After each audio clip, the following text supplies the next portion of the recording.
Radio Jamia है ये, radio Jamia, radio Jamia है ये, रेडियो जामिया, रेडियो जामिया।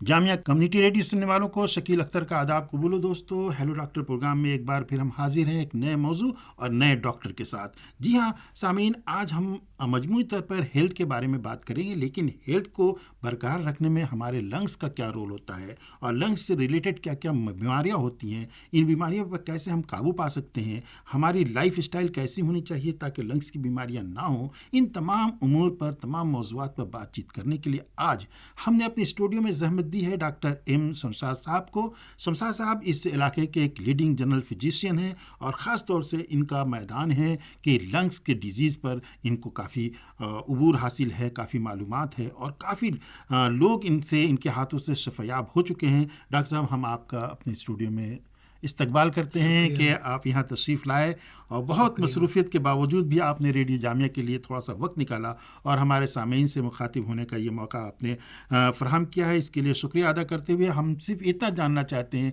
कि हमारे जिस्म के मुख्तलिफ़ अज़ा हैं, मुख्तलिफ़ ऑर्गन्स हैं, उसमें एक ऑर्गन लंग्स है। इस लंग्स का रोल क्या होता है हमारे जिस्म को सेहतमंद रखने में? जी, पहले तो बात तो आप माशाल्लाह इतना अच्छा प्रोग्राम कर रहे हैं, ये बड़ी अच्छी बात है और इसके बारे में अवेयरनेस बहुत नहायत ज़रूरी है जी। अभी आप देख रहे हो कि लंग्स का जो मेन फंक्शंस है वो आप देख रहे हैं, वो बॉडी के अंदर होने वाली ऑक्सीजन जी को पूरे बॉडी तक पहुंचाना और उसके अंदर से गंदी चीज़ें जैसे कार्बन डाइऑक्साइड हवा को उसे बाहर रिटेन करना। जी। इसकी वजह से जो हमारे बॉडी के अंदर में जो बॉडी की नीड है ऑक्सीजन और ब्लड, जिसकी सर्कुलेशन के लिए बहुत नहायत ज़रूरी है। और इस माशरे में जो आज के दौर में बहुत सारे पोल्यूशंस, बहुत सारी आप देख रहे होंगे ऑक्यूपेशनल हजार्ड, बहुत सारी चीज़ों से आजकल बहुत परेशानियां हो रही हैं। नई नई डिजीज़ें आपको सुनने को मिल रहा होगा। अभी नई डिजीज़ के बारे में आप देख ही रहे हैं कि कितनी परेशानियां चल रही हैं। अगर लंग्स एक ऐसी चीज़ें हैं, एक ऐसा अल्लाह ने, ऊपर वाले ने एक ऐसा ऑर्गन दिया है, अगर हमें आपको ऊपर वाला कहता है खुद आप ऑक्सीजन लें और सफाई करें और खुद इसको आप इनहेल करें तो कितना मुश्किल होता है। डॉक्टर साहब, ये बताएं कि ये एक बहुत अहम ऑर्गन है और ये हवाओं को साफ़ करता है, हमारे जिस्म को प्योर ऑक्सीजन पहुंचाता है, जिससे हमारे अंदर सेल्स वगैरह बहुत सेहतमंद रहते हैं। लेकिन इसमें होने वाली बीमारियां क्या क्या हैं? कौन कौन सी बीमारियां होती हैं जिससे कि हम बचने की कोशिश करें? ये लंग्स का है वो एयर टू एयर ज़्यादा ये इसमें बीमारी होती हैं। पहली बात तो दो तरीके की होती हैं, एक एलर्जिक होता है, एक नॉन एलर्जिक होता है। जी। ये जो होता है हमारे नाक से लेकर और फेफड़े तक के अंदर के सारे मैकेनिज्म हैं जो इसको कंप्लीट करता है। अगर ये होता है जिसको हम बोलते हैं ब्रोंकाइटिस, एलर्जिक ब्रोंकाइटिस, एम्फाइजेमा, आपने सुना होगा, निमोनिया, निमोनाइटिस, बच्चों में हमेशा ये बीमारियां आपको मिलेंगी, ब्रोंकाइटिस, ब्रोंकियोलाइटिस। ये होता क्या है? ये एक्चुअली कुछ चीज़ें एलर्जिक होती है, कुछ नॉन एलर्जिक होती हैं। कुछ हमारे डेली के रूटीन से अगर हम कुछ चीज़ बेहतर करते हैं तो हम बेहतर की तरफ चलते हैं, और उसके अंदर में अगर हम स्मोक करना शुरू कर दें, ऑक्यूपेशनल हजार्ड, किसी का फ्यूम से हमें एलर्जी हो, किसी को खाने से हो, वेदर चेंज से हो, तो इसी का नाम है ब्रोंकाइटिस। ये ब्रोंकाइटिस है क्या? ये दो तरीके का होता है, एक एक्यूट ब्रोंकाइटिस होता है, एक क्रोनिक ब्रोंकाइटिस होता है। ये सांस के नली में होने वाली सूजन, इन्फ्लामेशन, जिसकी वजह से ऑक्सीजन का अच्छी तरीके से ना आ पाना और कार्बन डाइऑक्साइड का ज़्यादा हो जाना, रिटेन ना कर पाना, इसी का नाम है एलर्जिक ब्रोंकाइटिस, जिसमें सांस का फूलना, खांसी का आना, बलगम का निकलना, ये इसका प्रेजेंटेशन है। डॉक्टर साहब, आजकल आमतौर पे ये देखा जा रहा है हमारे समाज में कि एक बीमारी है जिसको हम बहुत ही शॉर्ट फॉर्म में कहते हैं COPD। तो ये COPD क्या है और क्यों होता है ये? जी, आपने बड़ी अच्छा सवाल किया। COPD एक्चुअली एक शॉर्ट फॉर्म है, इसका फुल फॉर्म है क्रोनिक ऑब्स्ट्रक्टिव पल्मोनरी डिजीज़। इसका मकसद है कि किसी न किसी पहले बीमारी की वजह से ये अंदर के लंग्स के सैक्स बोलते हैं, जिसको आप अपने लैंग्वेज में टिश्यूज़ बोल सकते हैं, यूनिट्स बोल सकते हैं, उसको ही डैमेज कर देता है। खास कर ये दो तरीके से होती हैं, जिसको ब्रोंकाइटिस कहते हैं या क्रोनिक ब्रोंकाइटिस कहते हैं, जिसके अंदर सांस की नली में सूजन हो जाना, सांस का ठीक से नहीं आ पाना, चलने पे सांस का फूलना, थकावट हो जाना, इसी करते करते इलास्टिसिटी का कम हो जाना। तो इसी में या जो बहुत ही इसका मेन कॉज क्या है मैं बता दूं आपको। मेन कॉज इसका है स्मोकिंग करना। दूसरी बात, किसी भी ऑक्यूपेशनल हजार्ड जैसे फ्यूम का या पत्थर तोड़ने वाले जितने होते हैं उनका इनहेलेशन, हाँ, इन सारी चीज़ों से ये प्रेसिपिटेट करता है। तो इसी बीमारी को जब बहुत लॉन्ग टर्म के लिए हो जाता है तो हम इसे कहते हैं क्रोनिक ऑब्स्ट्रक्टिव पल्मोनरी डिजीज़। क्या ये सब प्रिवेंटिव हैं? क्या अगर टाइम से अगर मेडिसिन ले ली जाए और टाइम से अगर प्रोफिलैक्टिक के लिए और डॉक्टर से मिलकर इसकी इलाज शुरू कर दिया जाए तो देखिए क्या होता है कि इसके बचाव ही सबसे मेन है। अगर मैं ये कहूँ कि COPD का बहुत ज़िंदगी भर कोई ऐसा इलाज जो ख़त्म हो जाए तो ये तो मैं कहूँगा ऐसा नहीं है। लेकिन ये दो तरीके का होता है, एक तो होता है जो मिनिमम होता है, एक होता है जो हायर साइड में चला जाता है। तो उसका जो लाइफ होता है, रिसर्च की बात ये पता चला है कि वो 5 साल से ज़्यादा लाइफ नहीं होता उसके बाद। लेकिन हाँ, इसे हम प्रिवेंट कर सकते हैं। प्रिवेंट कर कैसे कर सकते हैं?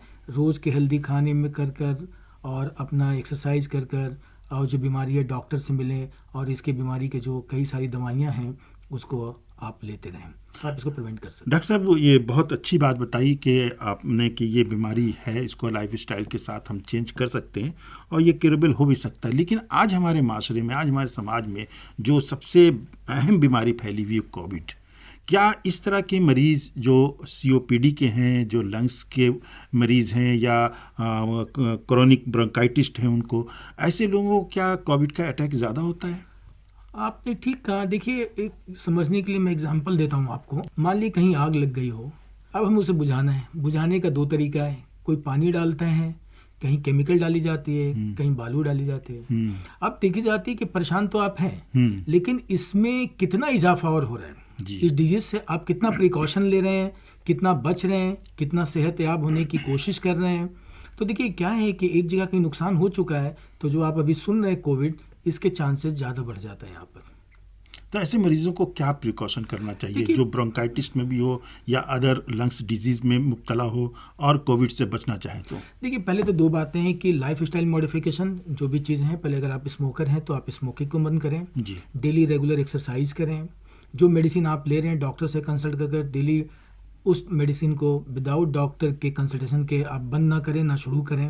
अपने आप को हाइड्रेट रखें, अपने आप को खाने में अच्छी ग़िज़ा लें, जिससे कि हम इससे बच सकते हैं। लेकिन अब मसला है कि अगर कोई भी प्रेजेंटेशन इसमें अगर प्रेजेंट करता हो, जैसे फॉर एग्जांपल सांस लेने की दिक्कत हो, आपको क्रोनिक खांसी हो या किसी से आप एलर्जी है, फॉर एग्जांपल देखिए 7 तरीके की एलर्जी उसमें होती हैं जी। धूल, धुआं, गर्दा, खुशबू, वेदर चेंज, सम फूड से।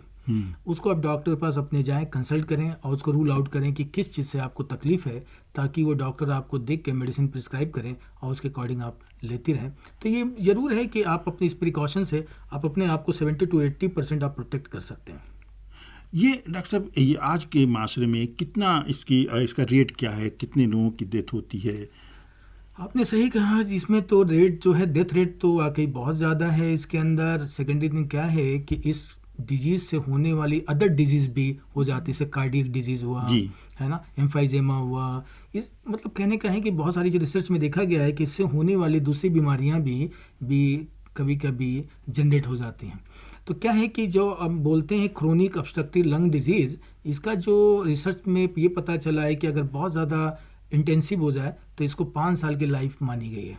लेकिन देखा गया है कि इसमें अगर अच्छे से मेडिकेशन ली जाए, प्रिकॉशन ली जाए, सब कुछ, तो लाइफ को आप अल्लाह ताला का हुक्म होगा तो ये बढ़ भी सकते हैं। तो ये हार्ट डिजीज में कैसे कन्वर्ट हो जाती है? हार्ट डिजीज में कन्वर्शन का मकसद क्या है कि जैसे अब हमने बताया कि इससे जो है बॉडी का जो रूटीनली क्या चाहिए, उसको ऑक्सीजन और ब्लड चाहिए जी।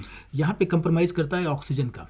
अगर ऑक्सीजन हार्ट में ठीक से नहीं गया, डिमांड बहुत ज़्यादा और सप्लाई नहीं हुआ, तो हार्ट में जाके परेशानी हो जाती है और कई सारी हार्ट की डिजीज़ इसमें पैदा हो जाती है। सामीन, आप सुन रहे हैं जामिया कम्युनिटी रेडियो FM 90.4। आज हमारे साथ स्टूडियो में तशरीफ़ रखते हैं डॉक्टर M शमशाद साहब और हम बात कर रहे हैं COPD डिजीज़ के बारे में कि लंग्स जो हमारा है, जो हमारे पूरे जिस्म को हवा और ऑक्सीजन सप्लाई करता है, अगर वो मुतासिर हो जाए तो इससे कौन कौन सी बीमारियां पैदा होती हैं और इसके क्या क्या इलाज मुमकिन है। तो क्रोनिक ब्रोंकाइटिस के सिलसिले में डॉक्टर साहब ने जो बातें बताई हैं, इस पर हमें ध्यान देने की ज़रूरत है। इसके अलावा अपने लंग्स को साफ़ सुथरा रखना, लंग्स को अच्छी तरह से फंक्शन करने देने के लिए आपको एक अच्छे माहौल और साफ़ सुथरे हवा की ज़रूरत पड़ती है। डॉक्टर साहब ये बताएं कि बहुत अगर पॉल्यूशन जगह जगह है और आमदी के मुमकिन तो नहीं है कि वो शहर छोड़कर चला जाए, नौकरी छोड़कर चला जाए, ऐसे हालात में, ऐसे मौके पर क्या एक मरीज़ किस तरह का प्रिकॉशन ले ताकि उसको इस तरह की बीमारियां ना हो? देखिए, सबसे बड़ी चीज़ है कि आप सबसे पहली बात ये देखें कि आप किस माहौल में रहते हैं, जी। कहाँ रहते हैं, कितनी गैदरिंग है वहाँ का माहौल का। आपने देखा होगा कि आने वाले जब भी सर्दी का मौसम होता है, हम देखते हैं कि हमेशा पोल्यूशन बढ़ जाता है। देखिए क्या होता है कि 0.5 माइक्रोन का जो पार्टिकल्स होता है, किसी किसी को उससे जो एलर्जिक होते हैं उससे बहुत प्रॉब्लम क्रिएट हो जाता है। अब हमें ये बच तो नहीं सकते, लेकिन ये है कि इसका प्रिकॉशन लेके हम अपने आप को बचा तो सकते हैं। अब क्या करना है, पहली बात तो अगर आप स्मोकर हैं तो पहले तो आप जितनी जल्दी हो स्मोकिंग को क्विट करने की कोशिश करें। नहीं होता है 2, 3, 4 बार, बहुत सारी चीज़ें मार्केट में आ गई हैं इसको क्विट करने के लिए। निकोटीन के बहुत सारे च्युइंगम आते हैं, उसको आप यूज़ करके देख सकते हैं। तीसरी बात, मोर एंड मोर प्लेंटीफुल आपको हाइड्रेट रखें। थर्ड थिंग, ह्यूमिडिफायर अगर है तो उसका यूज़ घर में करें। फोर्थ थिंग, अच्छी ग़िज़ा लें आप इसमें, और एक्सरसाइज करें, तो ये बचाव का एक तरीका हो सकता है जो अपने आप को आप बचा सकते हैं। आज जिस दौर में हम आप जी रहे हैं, एक इंफॉर्मेशन टेक्नोलॉजी का दौर है ये। हमारे खाने पीने के तरीके बदल चुके हैं। हम रहते हिंदुस्तान में हैं, खाना खाना बाहर ममालिक का पसंद करते हैं। कोई अपने मुल्क का खाना या रवायती खाने से दूर हटता चला जा रहा है। क्या इन चीज़ों से भी हमारी सेहत पर, हमारे लंग्स पर बहुत बुरा असर पड़ता है? जी बिल्कुल ठीक कहा आपने। देखिए आज के दौर में क्या है कि हम सिर्फ जो खाते हैं वो जुबान के लिए खाते हैं, सेहत के लिए तो खाते नहीं हैं। जी जी जी। तो सच्चाई बात ये, और उसमें सबसे ज़्यादा देखा जाए तो उसमें ऑयली और स्पाइसी का बहुत ज़्यादा रोल होता है जी। और क्या है कि अब जब आप जानते हैं कोई भी टॉक्सिक आप बॉडी में डालते हैं तो इसको इंटॉक्सिकेशन के लिए बॉडी बहुत लड़ता है और बहुत काम करता है, बहुत फाइट करना पड़ता है। बहुत फाइट करना पड़ता है। इसीलिए हम तो ये कहेंगे कि जो हमारा शुरू का जो खाना रहा है, नॉर्मल खाना, खासकर आपने देखा होगा कि पहले ब्लैक गुड़ आता था, लोग खूब खाते थे। हाँ, चना भिगो कर खाते थे, है ना। आज भी लोग खाते हैं, लेकिन वो उनकी तादाद कम हो गई है। आजकल सब कुछ रेडीमेड और सब कुछ चाहिए। तो मैं ये कहूँगा कि जो भी आपका मेन खाना है, जो जिसमें प्रोटीन ज़्यादा हो, बैलेंस डाइट हो, इसको लें तो इंशाल्लाह काफ़ी बेहद तक आप बेहतर कर सकते हैं। क्या हमारे सोने के स्टाइल का भी असर लंग्स पर या लाइफ डिजीज पर पड़ता है? हाँ, लंग्स क्या, देखिए पूरे बॉडी पे पड़ता है। अगर आपकी अच्छी से नींद नहीं होती है, अगर आप 6 से 8 घंटे की नींद अगर आप पूरी नहीं लेते हैं तो आपके पूरे बॉडी पे असर पड़ता है। ब्रेन के केमिकल बहुत सारे चेंजेस होते हैं। आपको सर का दर्द होना, आपकी थकावट होना, बॉडी में लेथार्जीनेस होना, ये सारी चीज़ होती हैं। तो जाहिर सी बात है कि एडिक्वेट स्लीप इसे बहुत रिक्वायर्ड होता है बॉडी को। कम से कम 6 to 8 आवर्स जरूर लेनी चाहिए और साउंड स्लीप जरूर होनी चाहिए। डॉक्टर साहब, ये साउंड स्लिप की बात की तो मुझे एक बात याद आई कि ये साउंड स्लिप किसे कहेंगे? एक शख्स बहुत खर्राटे के साथ सोता है, हम उसे कहते हैं कि मियाँ बहुत मस्ती के साथ सो रहे हो, इतनी गहरी नींद है। क्या खर्राटे लेने वाले भी गहरी नींद सोते हैं? आपने सही कहा। देखिए खर्राटे जो है ये बिल्कुल डिफरेंट थिंग है। खर्राटे का जो वजह होता है, 2 वजह होता है। एक तो सबसे पहले ओबेसिटी, वजन का एक बढ़ जाना। दूसरी बात, होने वाली अंडरलाइंग कॉज कुछ डिजीज की वजह से भी खर्राटे मारते हैं, जिसको स्नोरिंग बोलते हैं इसको। लेकिन अगर वो खर्राटे ले रहा है तो इसमें दिक्कत क्या आती है कि जो आवाज़ होता है वो हमारे जो पैलेट्स होते हैं उसके अंदर में रास्ते में स्वेलिंग हो जाती है और कुछ फैट्स आ जाते हैं, जिसकी वजह से वो ऑक्सीजन नहीं आ पाता है ठीक से, तो वो नाक और उसको डिस्टर्ब करता है, जिस वजह से आवाज़ होती है और हम खर्राटे मारते हैं। आपने सही कहा कि खर्राटे मार रहे हैं तो सो रहे हैं, लेकिन साउंड स्लीप का मतलब है जो विदाउट एनी डिस्टर्बेंस, अच्छा, किसी डिस्टर्बेंस के उसको अच्छी नींद आ जाए और 6 to 8 आवर्स लेकर और सुबह में बिल्कुल इस तरीके से उठे कि जैसे लग रहा है कि बिल्कुल बहुत एकदम खुश मिजाज तरीके से और बहुत बेहतर फ्रेश, तो इसी को हम साउंड स्लीप कहते हैं।